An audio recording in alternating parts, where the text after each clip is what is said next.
होलिका दहन क्यों मनाया जाता है? इसके पीछे का कारण क्या है? हिंदू धर्म में होलिका दहन का आयोजन बड़े हर्षोल्लास के साथ किया जाता है। इस पर्व को फाल्गुन मास के शुक्ल पक्ष की पूर्णिमा तिथि के दिन मनाया जाता है। साथ ही इससे जुड़ी कथा का भी विशेष महत्व है। दोस्तों, वीडियो शुरू करने से पहले मेरे YouTube चैनल पर आप सभी का स्वागत है। अगर आप Facebook पर देख रहे हैं तो हमें फॉलो करें और YouTube पर देख रहे हैं प्लीज हमारे चैनल को सब्सक्राइब करें। चलिए दोस्तों, हम वीडियो शुरुआत करते हैं।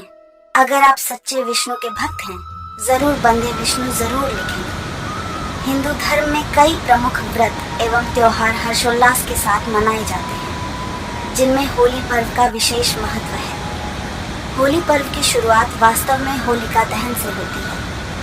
धार्मिक मान्यताओं के अनुसार होलिका दहन पर्व बुराई पर हुई अच्छाई की जीत के रूप में धूमधाम से मनाया जाता है।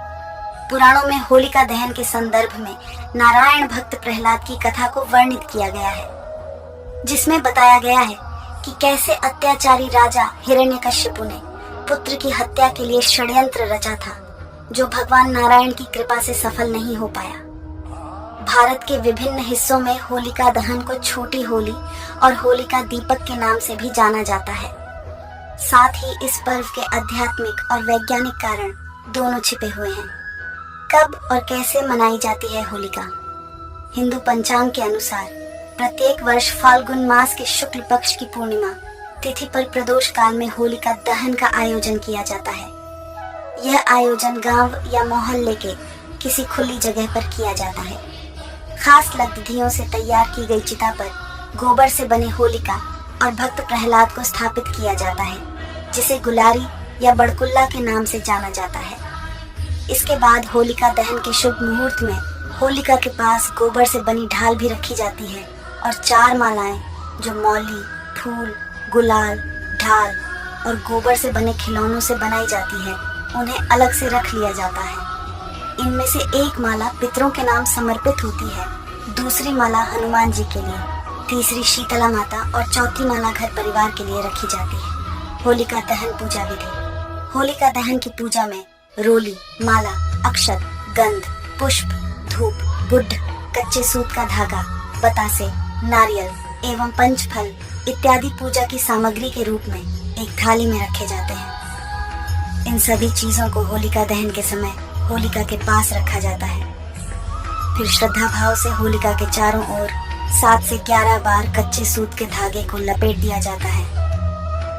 होलिका दहन के बाद सभी सामग्रियों को एक एक करके होलिका में आहुति दी जाती है और फिर जल से अर्घ्य प्रदान किया जाता है। इसके पश्चात होलिका दहन के बाद पंचफल और चीनी से बने खिलौने इत्यादि को आहुति के रूप में समर्पित करने का विधान है।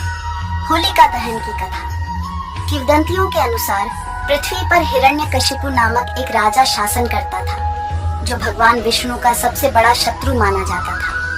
उसने अपने राज्य में सभी को यह आदेश किया था कि कोई भी ईश्वर की पूजा नहीं करेगा, लेकिन उसका पुत्र प्रहलाद भगवान विष्णु का परम भक्त था। जब हिरण्यकशिपु ने अपने पुत्र को भगवान की पूजा करते हुए देखा तो उससे सहा नहीं गया और अपने ही पुत्र को दंड देने की ठान ली। हिरण्यकशिपु ने प्रहलाद को कई बार कष्ट देना चाहा, लेकिन भगवान विष्णु ने हर समय प्रहलाद का साथ दिया। अंत में अत्याचारी राजा ने अपनी बहन होलिका से मदद मांगी। होलिका को यह वरदान था कि उसे अग्नि नहीं जला सकती है, इसलिए होलिका प्रहलाद को अपनी गोद में लेकर अग्नि में प्रवेश कर गई। लेकिन भगवान विष्णु की कृपा से होलिका उस अग्नि में भस्म हो गई और प्रहलाद बच गया। तब से होलिका दहन पर्व को बुराई पर अच्छाई की जीत के रूप में मनाया जाता है। होलिका दहन का वैज्ञानिक कारण। होली वसंत के मौसम में खेली जाती है, जो सर्दी के अंत और ग्रीष्म ऋतु के बीच की अवधि होती है। ऐसे में पुराने समय में सर्दियों के दौरान लोग नियमित रूप से स्नान नहीं करते थे, जिसके कारण त्वचा रोग का खतरा बढ़ जाता था।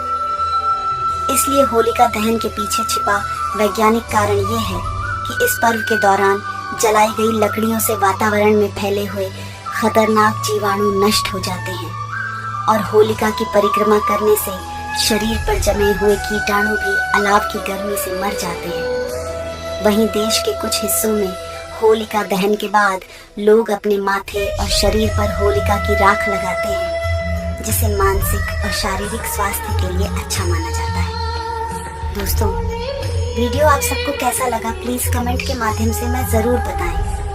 अगर आप पहली बार मेरे चैनल पर आए हैं तो प्लीज चैनल को सब्सक्राइब करें और बेल आइकन घंटे को जरूर दबाएं। अगर आप सभी लोग विष्णु के भक्त हैं तो वंदे विष्णु जरूर लिखना।